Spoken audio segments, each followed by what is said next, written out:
आज हम इंग्लिश का टॉपिक बहुत ही ज़रूरी, बहुत ही बेसिक टॉपिक है। इंग्लिश में कंपटीशन पॉइंट ऑफ व्यू से हमें, चाहे वो कोई भी कंपटीशन का एग्ज़ाम है, उसमें हमें टेंसेस के क्वेश्चंस, ग्रामर में टेंसेस जो हैं वो सबसे पहले हमें फोकस उसी के ऊपर करना पड़ता है कि जो ग्रामर है उसमें टेंसेस का रोल क्या है। ठीक है, अगर उसमें हम देखें तो टेंसेस जो हैं वो हमारे सभी को पता है कि जो प्रेजेंट, पास्ट एंड फ्यूचर, ये 3 तरह के होते हैं। अगर हम इसमें इसके टाइप्स देखें तो वो होता है इंडेफिनिट। इंडेफिनिट का मतलब क्या है? जो डेफिनेट नहीं है। ठीक है, जो डेफिनेट नहीं है वो है इंडेफिनिट। अगर हम बात करें सेकंड तो वो है कॉन्टिन्यूस। कॉन्टिन्यूस। तीसरा है परफेक्ट एंड फोर्थ है परफेक्ट कॉन्टिन्यूस। तो जनरली हम देखते हैं कि जो हमारे टेंसेस होते हैं वो होते हैं 12। ठीक है, सो उसमें ये 4 टाइप्स होते हैं और ये जो हमारे 3 इसमें प्रेजेंट, पास्ट एंड फ्यूचर। सो 4 × 3 12 जो हैं वो हमारे टेंसेस होते हैं। अगर हम बात करें इंडेफिनिट की तो इंडेफिनिट को पहले हम प्रेजेंट को इंडेफिनिट करते हैं, ठीक है, फिर पास्ट को, फिर फ्यूचर को। ठीक है, तो प्रेजेंट, पास्ट एंड फ्यूचर तीनों ही हमारे इंडेफिनिट में हो गए। वैसे ही हमारे प्रेजेंट कॉन्टिन्यूस, पास्ट कॉन्टिन्यूस और फ्यूचर कॉन्टिन्यूस। तो अगर हम देखें इनमें इंडेफिनिट का क्या रोल होता है, तो कभी भी टेंस की पहचान अगर हम करें तो वो सिर्फ इतनी होती है कि सिर्फ हमें हेल्पिंग वर्ब और मेन वर्ब्स के ऊपर फोकस करना होता है। सिर्फ हेल्पिंग वर्ब और मेन वर्ब। अगर हमारा हेल्पिंग वर्ब और मेन वर्ब हमें आइडेंटिफाई हो जाता है किसी भी सेंटेंस में, तो हम उसको पर्टिकुलरली हम बता सकते हैं कि ये कौन सा टेंस है। हेल्पिंग वर्ब हमें बताता है present, past and future. Main verb हमें बताता है इनमें से कौन सा टाइप है। ठीक है, अगर हम बात करें प्रेजेंट इंडेफिनिट की, तो प्रेजेंट इंडेफिनिट की पहचान हमें नॉर्मली देखने को मिलती है ता है, ती है, ते हैं, ता हूँ। ठीक है, इस तरह की जो पहचान होती है, जैसे मैं स्कूल जाता हूँ, मैं खाना खाता हूँ। ठीक है, इस तरह की जो एक्टिविटीज़ होती हैं वो जनरली हम प्रेजेंट इंडेफिनिट में करते हैं। ठीक है, अब प्रेजेंट इंडेफिनिट जो होता है वो ता है, ती है, इस तरह की जो पहचान होती हैं वो हमें देखने को मिलती हैं। इसमें हमारी जो हेल्पिंग वर्ब्स होती हैं वो हैं डू और डज। ठीक है, अब डू और डज जो होती है वो हमारी मेन वर्ब्स भी होती हैं और हेल्पिंग वर्ब्स भी होती हैं। अगर डू और डज की बात करें तो डू लगता है सब्जेक्ट के अकॉर्डिंग अलग और डज लगता है सब्जेक्ट के अकॉर्डिंग अलग।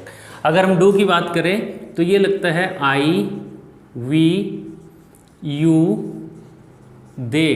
ये तो हो गए हमारे कुछ प्रोनाउन। इसके अलावा सब्जेक्ट हमारे नाउन भी होते हैं। ठीक है, और नाउन जो है वो हमारा प्लूरल होगा इनके साथ, प्लूरल नाउन्स। तो प्लूरल नाउन्स के साथ डू लगता है और या फिर ये वाले हमारे प्रोनाउन होते हैं आई, वी, यू और दे। ठीक है, अगर हम बात करें डज, तो डज जो होगा वो सिंगुलर नाउन होंगे प्लस ही, शी, इट, इस तरह के जो हमारा थर्ड पर्सन प्रोनाउन होता है वो हमारे उसके साथ हेल्पिंग वर्ब डज लगता है। अगर हम मेन वर्ब की बात करें तो इनडेफिनिट बोला गया है। ठीक है, तो मेन वर्ब क्या होगी? मेन वर्ब हमारा होगा V1 और V5। ठीक है, अब ये V1 और V5 किसके अकॉर्डिंग चलता है? तो V5 जो है इसको बोलते हैं हम V1 जो वर्ब की बेस फॉर्म है प्लस S और ES।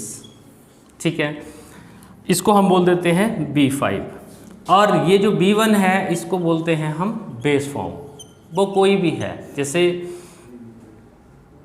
गो है तो ये बेस फॉर्म है, इसकी सेकंड फॉर्म वेंट है, थर्ड फॉर्म गॉन है, ठीक है, फोर्थ फॉर्म आईएनजी वाली होती है और फिफ्थ फॉर्म ये वाली बन जाएगी।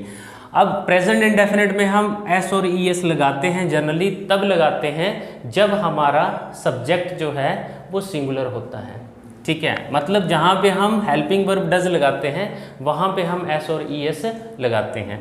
बट दिक्कत की बात ये है कि जो हमारे इंडेफिनिट में जब भी हम टाइप ऑफ सेंटेंस की बात करते हैं तो वो अफर्मेटिव जो सेंटेंस है उसमें उस सेंटेंस में हम कभी भी हेल्पिंग वर्ब यूज़ नहीं करते जनरली, ठीक है। तो जब हम हेल्पिंग वर्ब यूज़ नहीं करेंगे तो डज आएगा नहीं, जब डज नहीं आएगा तब हम क्या करेंगे, बेस फॉर्म जो मेन वर्ब होगी, मेन वर्ब या हेल्पिंग वर्ब इनमें से दो तो आएगी अफर्मेटिव सेंटेंस में, तो एस और ई एस जो हमारी मेन वर्ब है उसके साथ लग जाएगा और डज नहीं आएगा, ठीक है। तो ये चीज़ जो है वो आपने देखनी है अब कि ये जो हमारा, जैसे मैं स्कूल जाता हूँ, ठीक है, अगर हम लिखें मैं स्कूल जाता हूँ, आई गो टू स्कूल, इसमें कोई हेल्पिंग वर्ब नहीं आया, ठीक है, इसमें कोई भी हेल्पिंग वर्ब नहीं है, ये है सब्जेक्ट आई, गो है हमारा मेन वर्ब, ठीक है, टू स्कूल। अब मैंने बोला कि जी ओ इसके साथ ई एस भी लग सकता था, बट यहाँ नहीं लगेगा क्योंकि ये डू वाली हेल्पिंग वर्ब है, ठीक है। यहाँ पे डू लगना था, मैंने बोला कि जब डज लगना है उस हिसाब से अगर हम इसको वह कर दें, ही कर दें, तब यहाँ पे ही गोज़ टू स्कूल, तब हमें यहाँ पे एस और ई एस देखने को मिलेगा। तो ऐसे सेंटेंसेस जिनके साथ हेल्पिंग वर्ब डू लगता है वहाँ पे हम V1 लगाते हैं, ठीक है, और जहाँ पे हम डज लगा सकते हैं हेल्पिंग वर्ब उनके साथ हम V5 लगाते हैं, ठीक है। तो ये V1 और V5 का कंसेप्ट जो है वो हमें मेन वर्ब में प्रेजेंट इंडेफिनिट टेंस में देखने को मिलता है, ठीक है।